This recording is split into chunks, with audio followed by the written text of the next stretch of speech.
Communicating with typography. Type is always communicative, even if it wasn't designed with that goal in mind. But there are some great ways to really make it shout. This tutorial will explore some basic as well as some more clever ways to use type to communicate a feeling, message, or idea. Perhaps the most important decision in setting an appropriate tone is choosing a typeface or font. A typeface is a family of fonts, each font being a different style. For example, Arial is a typeface. Arial Bold, Arial Narrow, and Arial Regular are all fonts of the Arial typeface. Font choice can regularly impact the feel of a piece. Check out these pages from the Gutenberg Bible and the Book of Kells. They look pretty important and regal, right? Today, it would be considered a barrier to communicate to lay out a book in such a fancy font, but it certainly sends a powerful message. There are a number of categories of fonts, including Roman, serif, sans serif, script, and ornamental, black letter, monospaced, symbol, and others in between. Each of these will give a fairly distinct feel to a piece. However, as always, it depends on how you use it. There is a lot of variety within each of these categories, but you can already see that they can express a fairly distinct feeling. Serif is a bit more formal. Sans serif is clean. Script is elegant. Ornamental can be anything. Black letter is antique. Mono-spaced feels Greeky. And symbol, well, symbol has a limited uses unless you're David Carson, in which case you use this font for boring articles. How's that for communication? Serif and sans serif fonts tend to be used for body text, while the rest are most often used for headlines. But depending on your goals, as this tutorial explains, anything goes, and you can inspire any font with your own meaning. Size can communicate a great deal, but speaks the loudest when used with contrast. For example, these two posters use size to contrast with the size of the poster itself in order to draw the eye. Using size contrast in your work can create a real feeling of dynamism, depending on how far you take things, or it can simply make the piece easier to read. As you can see, when you make the headlines larger in size, they look a lot better than if you have every single text the same size. Kerning. Kerning is adjusting the space between individual letters and is often used in detail-oriented projects, such as a logo design, to make the spaces between letters look even. In our case, we're going to concentrate on the feel that can be communicated with kerning in general. Take a look at the next example. Which one better expresses the message of breathe? The example obviously conveys the idea of breathing quite a bit better than the restricted version. Adjusting your kerning can have the effect of making the feel of the piece more light, open, or clean. Leading.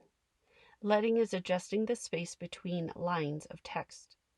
There is usually a healthy medium which will make a large blocks of text more readable, but again, we'll concentrate on the feel that it can communicate by leading in general.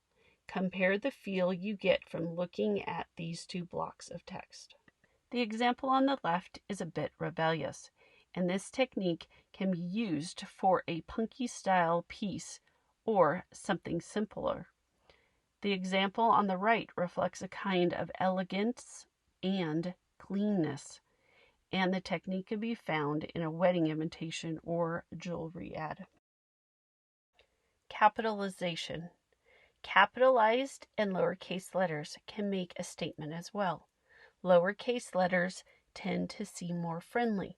So, if you want to design a friendly logo, you can consider using all lowercase letters.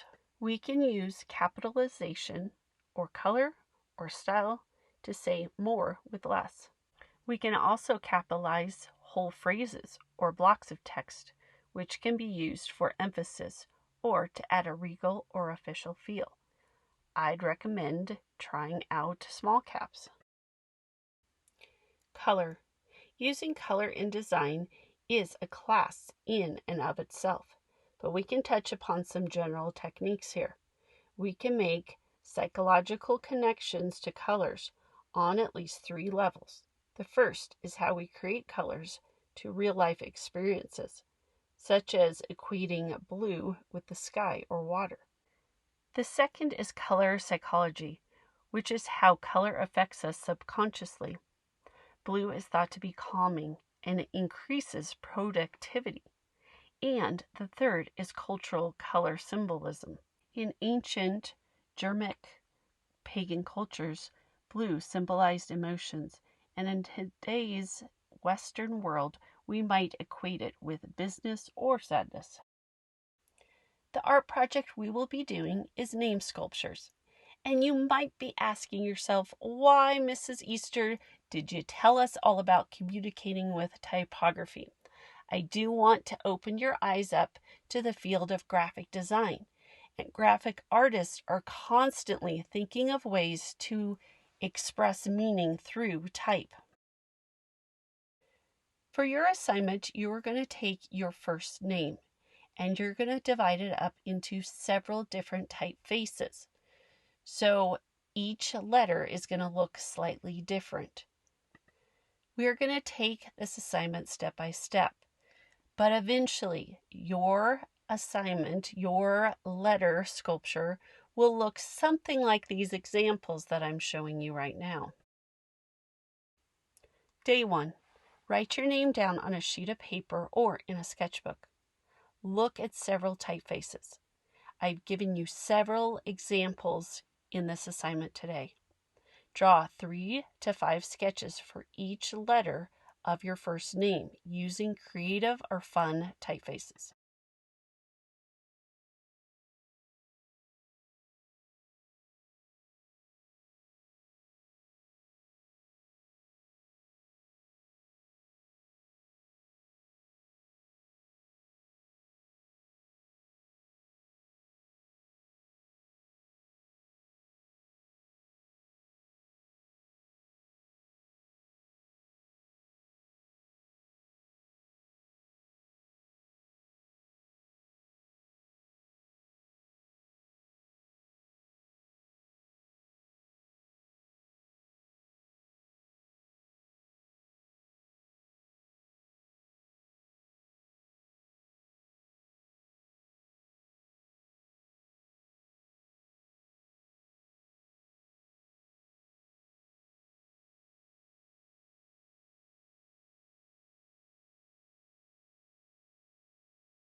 My name is Joy, which means I only have to do 3 different letters, but I've chosen to do 7 and 5 different types of fonts to try to figure out which ones I want to include in my final sculpture.